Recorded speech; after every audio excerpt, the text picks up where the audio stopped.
Hey guys, how's it going? Okay, so I wanted to share with you a tip for your classroom. So two things that I feel are pretty important to make sure you have in your teacher supply closet. Three things really.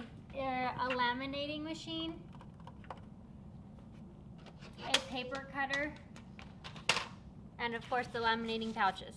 So I'm going to go through each one. So for example, my name tags, there's a lot of them, so I put in a request to our workroom and they're laminating those for me. The laminating machine they have, they're like it's not a heat lamination process.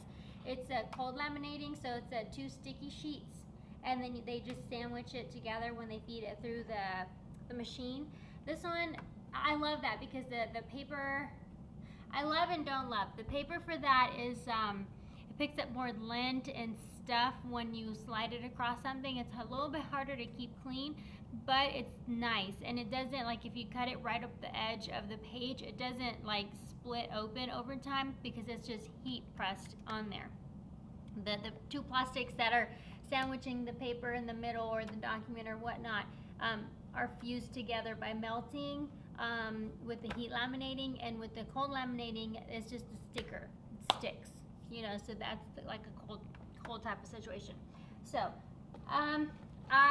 big things like that, I ask for them to laminate, but like little things that I need like now, or I can't wait for, or just now I need it now, or on my time, or small things like this one we got yesterday, or sometime this week is the evacuation route that I need to post in my classroom. So, but I forgot to turn it in with the stuff yesterday, so I don't want to add another request for just this. So I'll laminate it myself. And then our reboot, our tutorial classes, is just a little square that I printed out yesterday after I've already submitted that. So I'm not going to put in a request just for 2 items. I'm not going to do that. And then, although you can, but I just don't like to do that. But what you can do is also, if you have the machine, take the machine home. So the machine that I have, I got from Michael's on Sunday with 40% discount. Some things don't get the discount, so you just have to read it. But this is Purple Cows, and it's the wide one. So if you scrapbook, that 12 by 12 scrapbook big square page fits in here. I love that. They have the smaller laminating machines that fit only a regular paper. That's nice, but I want a bigger option, okay? So that is definitely it. My sheet protectors I buy from Amazon, this Amazon Basics. You get, I try to find the most quantity for the least amount of money. So that way, even though I have a whole lot of them, it'll last me a long time. I won't have to order for a good while, and then I have them when I need them. So I'm going to go ahead, and you just have to make sure that is the proper size. Now for the Purple Cow, the 12 by 12, they do, this is just a regular paper size, but the 12 by 12, they do have that laminating pouch size. So you just have to make sure to get the right size pouch. Okay, so this one I'm just going to insert and laminate on its own. Open it if you don't know how to use the machine. I just open it, center it, push it up against the edge of the pocket here as best as possible. I kind of just put my hand over like so. I feed it through the closed end. It's ready. Bring it up from the top.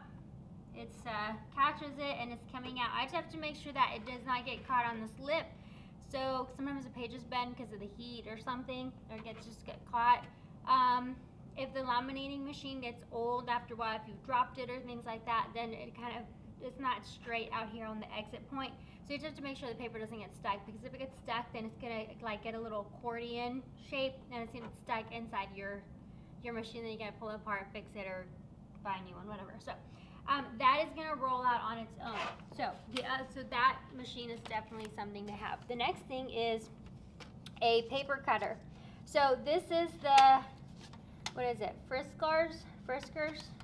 It has the ruler where you can do the measuring this way to have your cuts done correctly.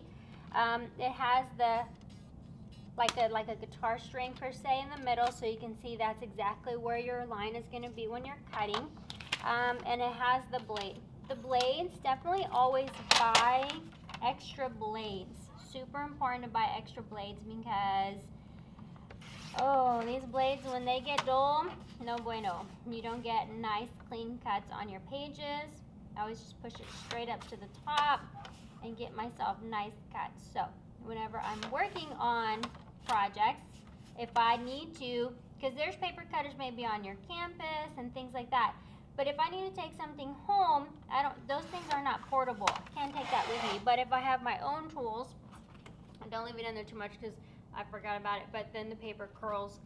But if you have your own stuff, you can take your stuff home, and then you can work on things at 2 o'clock at night, you know, if you're like running behind like myself. Or you can, you know, it's just a lot easier. Now this I will cut on all the sides, so I'm just going to put it in the middle. If I had another thing to put in here, I would, you know, not waste this space, but at the moment I don't, so I'm just going to go with it. So those are definitely three things that I would highly recommend are your pockets. You know, have different sizes should you choose. Like if there are smaller sizes where I could have fit that small page in and I wouldn't have wasted that whole laminating pocket. But I don't have that. That may be something I ordered this year. But paper cutter, super important, especially guys, if you're doing Skills USA and you're doing projects, the boards, the salons, the outstanding chapter, all of those things. If you need your student to cut a piece of paper, don't let them use scissors because it looks tacky. Okay, when the lines are all crooked, you want a nice, clean, professional straight line. Paper cutter. Get you a paper cutter. And if you don't have one or can't have one, no worries. Okay, just go use a paper cutter in the workroom. All right, so turn that off, unplug it just to be on the safe side. And so there, from here, I won't use the paper cutter to cut this because it's too thick and I don't want it to dull my blade. So I'll just cut these with scissors. What I like about it is it's nice, thick, and sturdy. Just careful to cut too close because then after time it'll split open and the sandwich will open up. All right, so I just want to share that with you. Thank you for watching. Don't forget to subscribe. We'll see you guys on the next one. Bye.